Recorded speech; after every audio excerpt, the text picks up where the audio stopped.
Ya recibimos con muchísimo gusto a Susana Mangana para abordar qué es lo que está pasando en Perú, cuáles son las claves para entender por qué han habido 3 presidentes en 10 días. Susana, bienvenida, gracias por estos minutos. ¿Cómo estás? ¿Qué tal? Buenas tardes, Pilar. Efectivamente, y también aquí tenemos que hablar de otra lucha, bien diferente, pero finalmente una lucha de los jóvenes, sobre todo lo que ahora se viene llamando la generación bicentenario, porque Perú cumplirá el bicentenario justamente el año que viene y entonces ya se los conoce como una generación de jóvenes que están reivindicando una lucha contra la corrupción.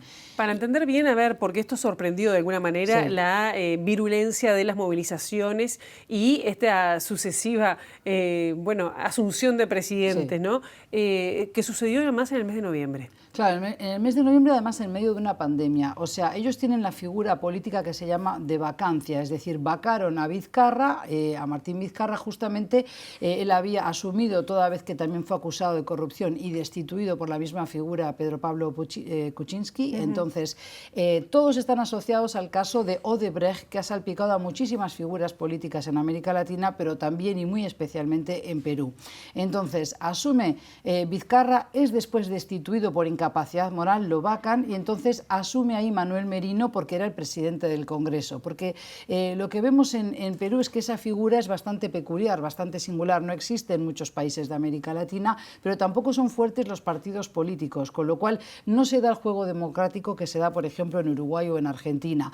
La gente, sobre todo la sociedad, pero los jóvenes, se echaron masivamente a las calles a protestar por lo que había sido ese juicio político, digamos, a Vizcarra, porque entendieron que en medio de la pandemia no era algo positivo para el país, no tanto porque estaban de acuerdo con su política, pero entendían que era el menos malo de los políticos para dirigirlos en esta situación que se vive también en Perú, muy afectado por la pandemia. Además, claro, asume el segundo presidente cuando derrocan a Vizcarra y hay grandes movilizaciones con muertos. Sí, eso fue lo que provoca mayor indignación, 2 muertos. Y 2 jóvenes universitarios, pero no solo son los universitarios los que están echándose a las calles a protestar, porque entienden que Merino hizo toda esta movida por intereses calculados, intereses políticos, sobre todo porque tiene que ver con la reforma educativa que quería impulsar Vizcarra por las universidades. Tanto Merino como otros políticos están asociados a la cúpula que dirige universidades privadas que no cuentan luego con todas las instancias, el aval que tienen que tener del Ministerio de Educación para poder funcionar. Entonces, lo que están manifestando estos jóvenes, no solo contra Merino, sino también con la corrupción endémica de un país que recordemos, Alejandro Toledo, Ollanta Humala, pero otros también, incluso Fujimori, han estado siempre asociados a casos de evasión de impuestos, pero también de fraude, pago de sobornos, etcétera. Entonces, la corrupción es un cáncer realmente de la política peruana y lo que estos jóvenes están manifestándose es en contra de ese establishment, de esa casta política, además de personas bastante añejas. Recordemos que el propio presidente que asumió la semana pasada, Santiago Sagasti, es un hombre de 76 años, un ingeniero que goza de cierto prestigio, que tiene otro talante negociador y que rápidamente tomó el pulso de la situación y salió a la palestra a decir que realmente no había habido abuso policial, que había iniciado una investigación, había removido de su cargo a algún gerente policial,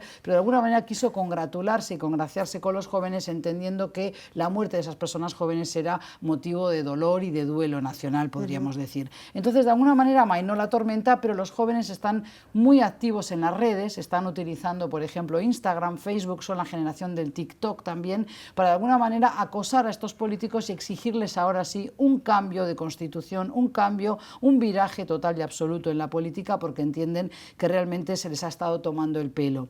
Y ahí también es interesante el matiz de cómo ha actuado la prensa, porque mientras que la prensa los tildaba de subversivos, o los tildaba de izquierdosos, o los ha tratado como de cuasi terroristas, de comunistas, también hay muchos jóvenes que dicen, bueno, es el momento de que ahora los lobistas que actúan como periodistas, pero que realmente respondían a intereses políticos, también sean removidos de sus cargos. O sea, ahora están firmes en su batalla y quieren ir a por todas y quieren un cambio verdadero.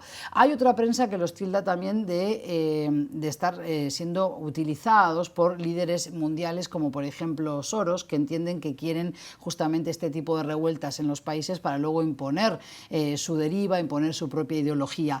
Pero en cualquier caso creo que es bien interesante el análisis de cómo esta generación de jóvenes está cambiando el panorama, está siendo todo un tembladeral político en Perú que está obligando a los políticos a ver cómo se plantean las elecciones de cara a lo que va a ser... Elecciones el año que viene, además. En abril, aunque el presidente asumiría en julio. Y ahí tenemos a un Ollanta Humala que quiere regresar a la política, que quiere ser perdonado de todos estos, digamos, las acusaciones y los cargos que penden sobre él, pero no está claro cómo van a poder presentarse a estas elecciones y por ahora hay mucha incertidumbre de que cómo va a poder pilotar este barco bastante difícil en aguas bastante procelosas, Sagasti, ¿verdad? Pues no la se me viene fácil. a la cabeza lo que fueron las protestas del año pasado en Chile. ¿Esto tiene que ver, es equiparable o tiene otra raíz? Sí, uno empieza a ver que hay análisis, sobre todo de académicos, también en Estados Unidos le han prestado buena atención. The Washington Post, por ejemplo, tiene un análisis bastante interesante sobre esta generación de jóvenes peruanos que están cambiando y hace esa comparación también con otros movimientos